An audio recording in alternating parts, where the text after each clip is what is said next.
بسم الله الرحمن الرحيم والصلاة والسلام على مولانا رسول الله وآله وصحبه.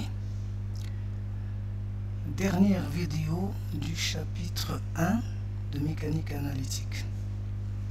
Alors c'est la vidéo 7. Dans cette vidéo, je vais exposer deux exemples. Le pendule double, l'exemple du pendule double et l'exemple d'un poids matériel qui se déplace sur une surface, sur une ligne. Alors le pendule double, donc il s'agit de deux masses ponctuelles, de masse M1 et M2. La masse M1 est suspendue à la tige L1 qui est une tige sans masse de longueur L1 et la masse M2 est suspendue à la tige T2 de longueur L2 et c'est une tige qui est aussi sans masse et qui est elle-même accrochée à l'extrémité de la tige T1. On appelle ça pendule double. Tout de suite, je sais que la position de mon système est déterminée par les angles θ1 et θ2 tout simplement. C'est-à-dire θ1 va me donner la position de la tige T1. Donc je connais l'extrémité de la position de l'extrémité de la tige T1. Donc on a besoin de θ2 pour connaître la position de la tige T2 parce que la position de l'une de ses extrémités est accrochée à la tige T1. Donc les coordonnées généralisées à prendre seront alors θ1 et θ2. Bien.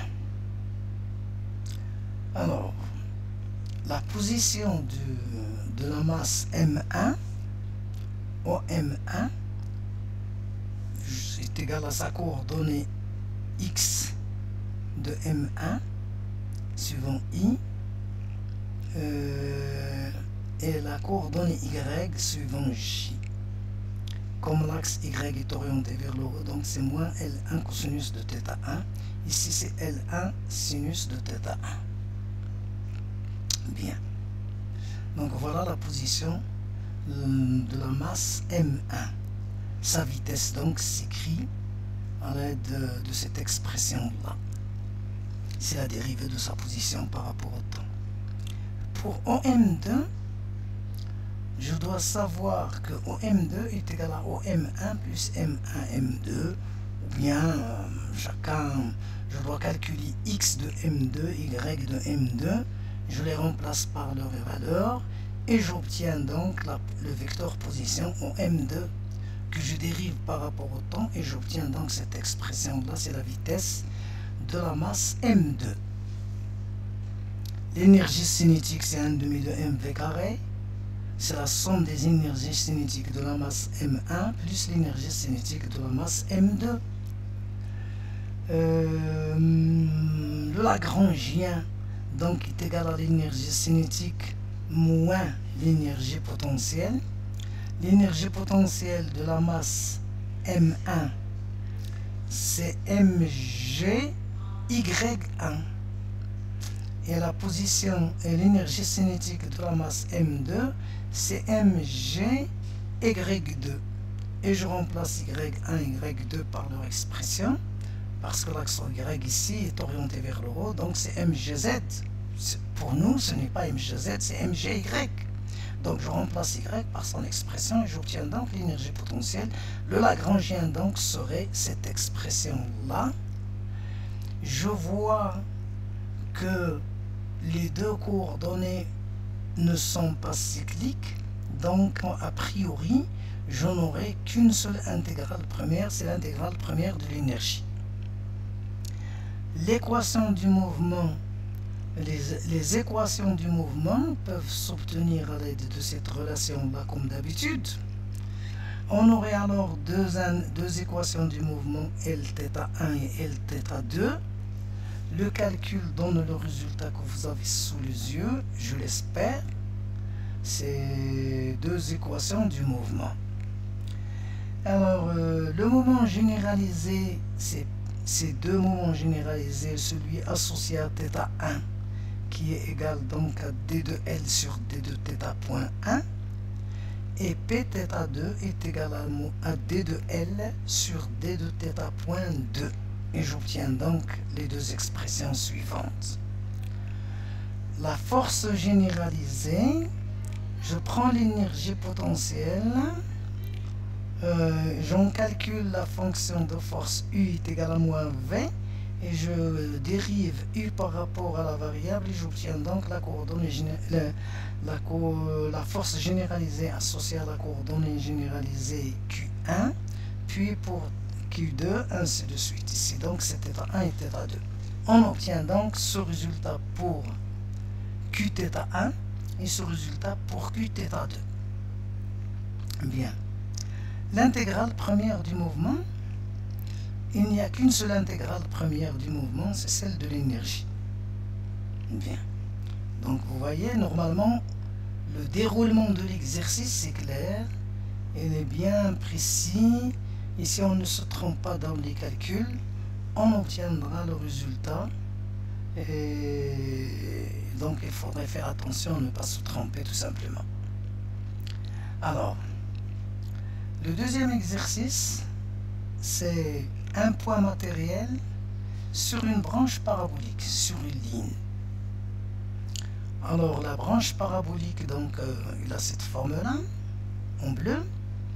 Le point matériel accroché, qui se déplace donc sur la ligne, sous l'action de son poids. Alors on met ici les vecteurs unitaires U et V. U, il est toujours tangent à la trajectoire, oui. Et V vers la concavité, c'est comme les vecteurs de Serret-Freinet. Alors, première question. Trouver le degré de liberté de mon système. Donc, et deuxième question, trouver les équations et choisir, bien sûr, quand on va trouver les coordonnées, on va trouver le degré de liberté, on doit trouver les coordonnées généralisées qui sont bien adaptées pour étudier notre système. Alors, trouver les équations de l'Aire-Lagrange. Élément de réponse. Alors, ici on a écrit la coordonnée généralisée et on a choisi la coordonnée généralisée x parce que le degré de liberté est égal à 1. Un point M se déplace dans le plat sous contrainte de rester sur la trajectoire. Donc il n'y a qu'une seule contrainte, c'est y égale bx au carré. Et on aurait alors à choisir une coordonnée. Je prends par exemple x. Bien. L'énergie cinétique, je sais qu'il est par définition, il est donné par cette expression-là. Et l'énergie potentielle par cette expression, ça on doit savoir le faire en vitesse. Le Lagrangien est donné par cette expression-là après avoir remplacé y point par son expression. Je dérive y point est égal à 2b x point x que je remplace ici et j'obtiens donc ce résultat. Je remplace y ici par son expression, c'est-à-dire bx au carré, et j'obtiens donc L comme étant fonction de x et de x point, éventuellement du temps qui ne figure pas dans son expression parce que le système est considéré comme conservatif, il n'y a pas de frottement. Alors, l'équation du mouvement, on n'aurait qu'une seule équation que l'on peut obtenir si j'applique cette équation-là, j'obtiendrai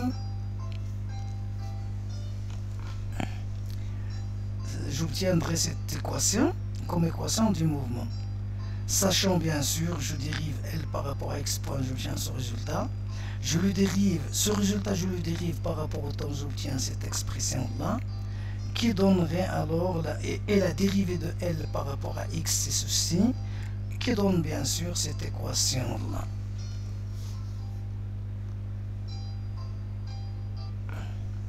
Bien.